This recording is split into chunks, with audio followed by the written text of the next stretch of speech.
What's up guys and welcome back to Wall Street Millennial. In this channel, we talk about all things related to stocks and investing.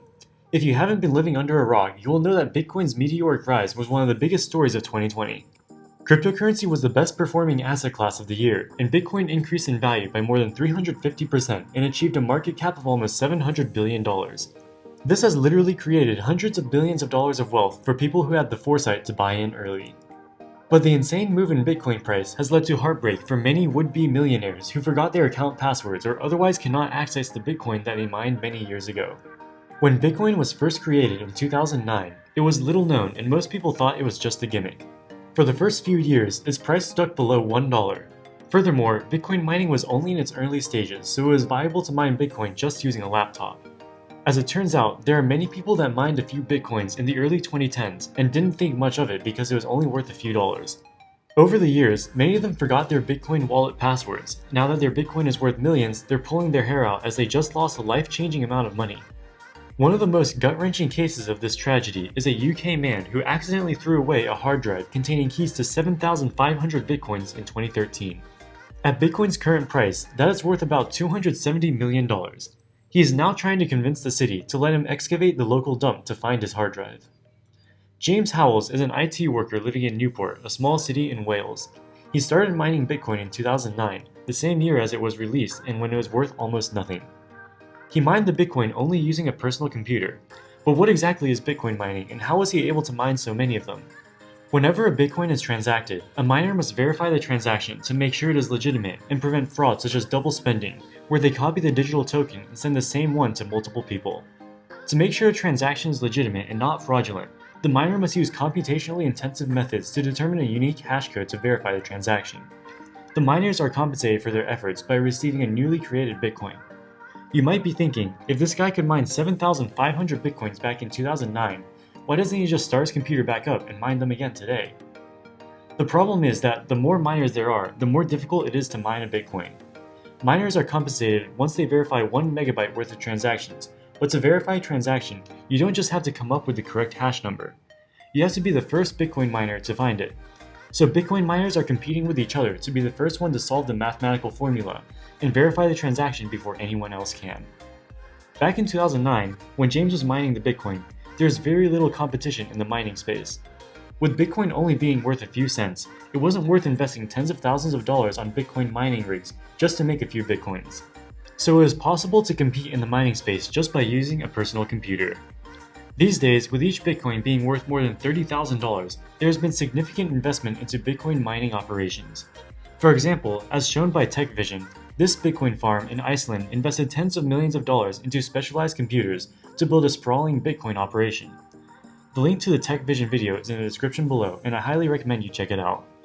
With high-power operations like these in existence, it's almost impossible for an individual to compete with just a personal computer, so it'd be almost impossible for James Howell to make back those 7,500 Bitcoins today. After mining those Bitcoins back in 2009, he stored them on a hard drive using what is known as cold storage. In cold storage, you store your Bitcoin keys securely on a hard drive or a USB. The advantage of this method is that the keys are not connected to the internet, so you are not vulnerable to hackers potentially stealing your keys. You have your Bitcoin stored on a physical hard drive, so it is actually similar to having a physical bar of gold. In the case of James Howell's, this hard drive is now worth $270 million. In 2013, James was cleaning out his office. According to him, he had 2 identical hard drives, one of which contained his Bitcoin secret keys. For some reason, he decided that it was time to throw away the other one, so he did. Or so he thought he did. The hard drive which had the Bitcoins on it had about 7,500 Bitcoins. Back in 2013, when he realized his mistake, Bitcoin was worth about $100 each, so the hard drive would have already been worth almost $1 million. However, it wasn't until the 2017 peak that it was worth the fortune that gave him so much attention. At $19,000 a Bitcoin, those Bitcoins were worth $142 million. At today's prices, they are worth about $250 million. As an IT engineer, James Howell knew that if he could get the hard drive from whatever landfill it was in, it could probably be recovered for those Bitcoin private keys. He thinks that the hard drive is probably still in good condition, but as long as the actual disk inside it is intact, it can be taken to data recovery experts and the information on it can be restored. He also knows where the landfill is that would contain the hard drive.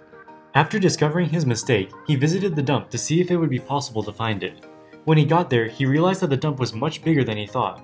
The average size of a landfill is 600 acres, or almost an entire square mile.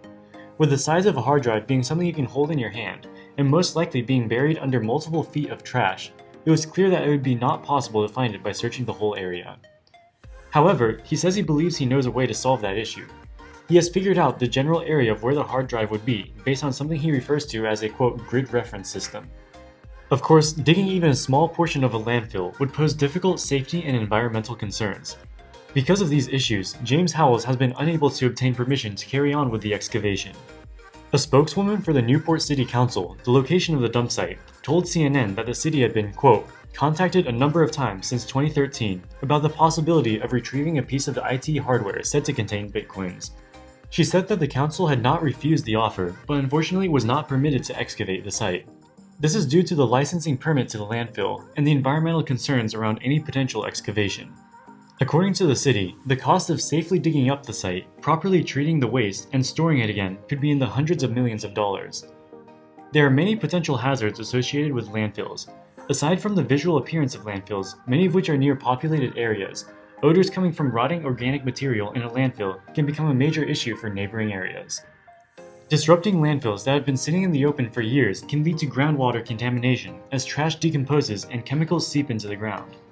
Additionally, some highly flammable parts of normal garbage and the decomposition that occurs can potentially cause fires. Modern landfills are engineered to prevent these issues, but by disrupting one with an excavation, these concerns would resurface. Even after doing all this, there is no guarantee of even finding the hard drive, or that the hard drive will necessarily be recoverable even if it is found. After almost 10 years of lying in a landfill, it's entirely possible that water damage or extreme temperatures would damage the hard drive enough to make the Bitcoins unrecoverable. To try to convince the city to allow the search, Howells has offered 25% of the value of the Bitcoins to be given to the city to distribute evenly to local residents.